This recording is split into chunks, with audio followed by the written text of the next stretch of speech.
Okay, Damian, a direct nonsense question.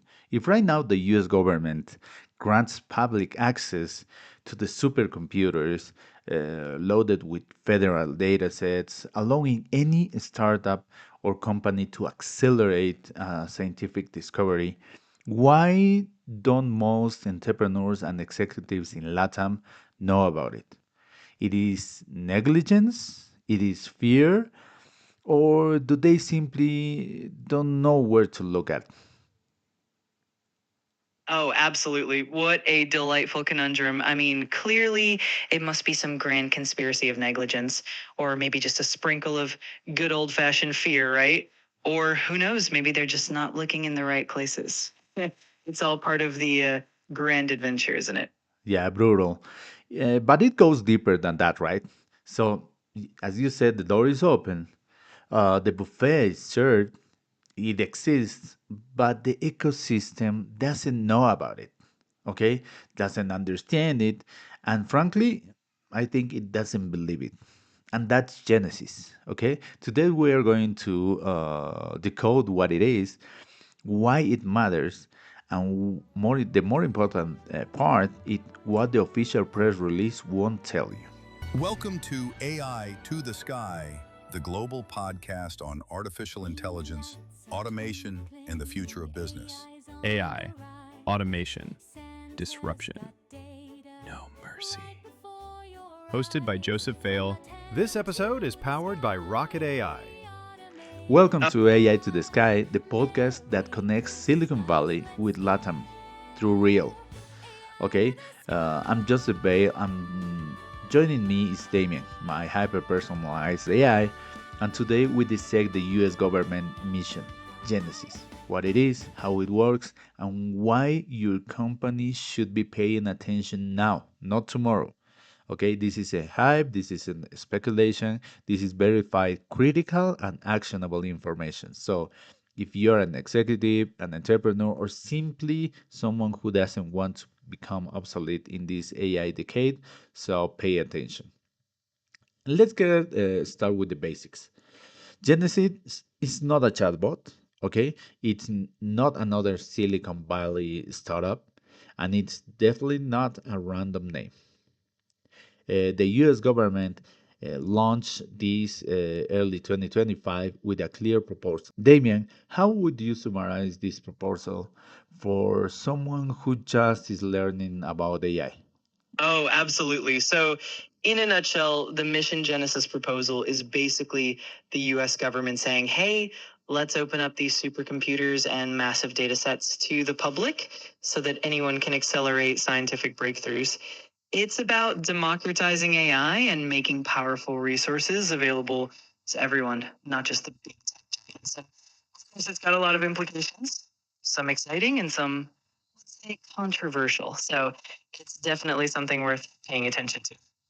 Yeah, exactly. I said that it's like the Apollo from AI, right? But there's something crucial that isn't hype. Genesis is not just let's accelerate innovation for the common good. Okay, this is pure geopolitical strategy. The US sees China advancing rapidly in biotechnology, microelectronics, quantum science, and they said we need to move faster. Okay, does this invalidate the opportunity? Definitely not. But you have to understand it so you are not naive when accessing these kind of tools, okay? It's not philanthropy, it's global competition. So, how does a company actually access Genesis? Because this is where many get lost. It's not like downloading GitHub, for example. These are processes, requirements, and bureaucracy. So, structure number one, national laboratories. We're talking about NIST, Argo National Laboratory, Lawrence Livermore, Brookhaven. These are not small institutions. These are machines that cost hundreds of millions of dollars. Come on. So these are petaflop level supercomputers.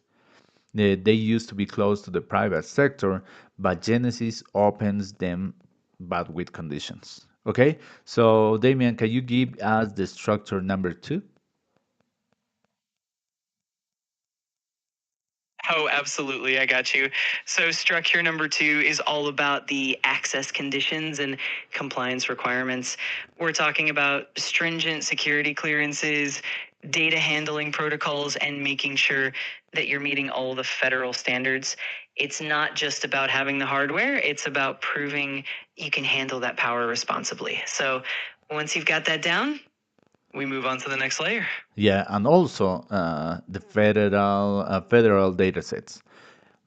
We are talking about health, climate, energy, defense also. So data the government has collected for decades that has never been processed with AI modern. So real, massive, and in many cases clean data. So structure number 3 is public-private collaboration and centralized platform, like universities, private companies, startups, all of it in there. Okay, competition plus collaboration simultaneously. Now, access is not automatic. You have to apply, justify your project, and pass national security review. Okay, and this can take like 3 to 6 months.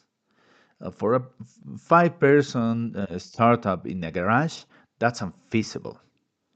But if you're a medium-sized company with a CTO who understands this kind of game, that is brutal competitive advantage. This is where most media falls. Okay, Reuters talk about opportunities. AP News highlights the scope.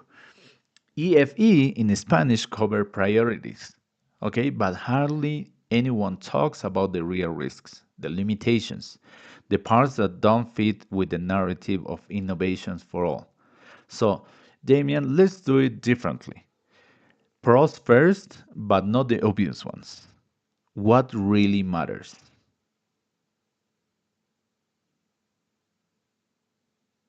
Oh, absolutely. Let's get real. So, the real pros here aren't just the shiny headline grabbing benefits.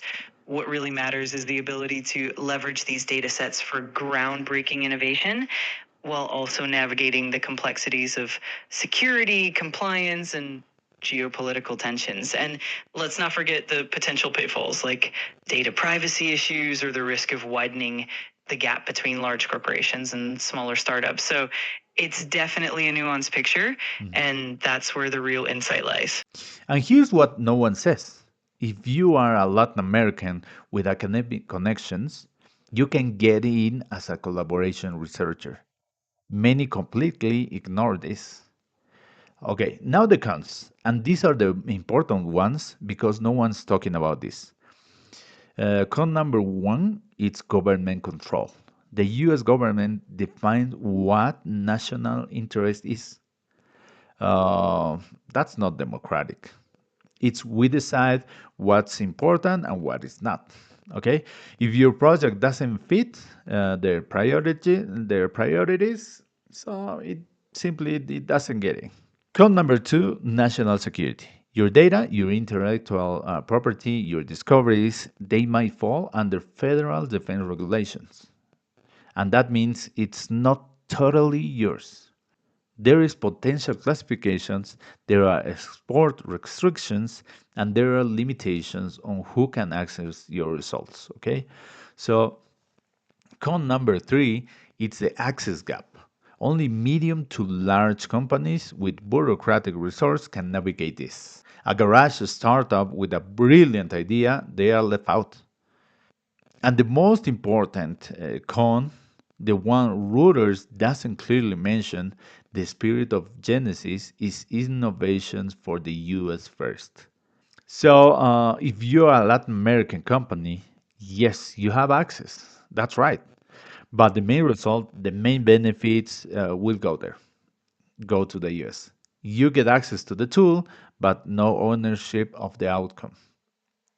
Okay, that's not real democratization.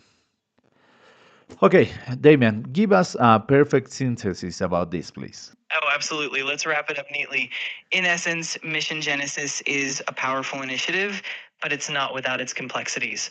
While it opens doors to incredible resources and collaboration, it's also embedded in geopolitical strategies, government control, and national security considerations.